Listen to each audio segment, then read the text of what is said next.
Kgoro ya thuto ka Gauteng e ka gare ga tebetebe ye nngwe gape ya kabo ya dithendara ka bohwirihwiri.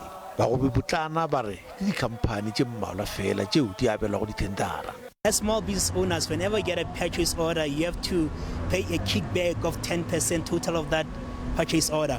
And the second thing, we've been saying there are hundreds and hundreds of companies in their database for maintenance of schools, yet only a few companies have been used. We are tired of this Panyaza guy who is a Twitter president, who's not a leader, who's not here, who never comes or responds to our cries, but he's always tweeting around and being a hero and fighting the DA. What about delivering to us, the people who put him in power?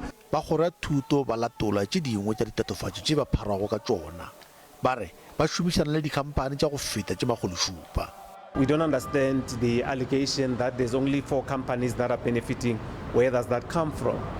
Ba bona o tlhotlheletša bao ba nang le bohlatsi bja ditiro tša bomeletša go iša tshedimošo go maphodisa.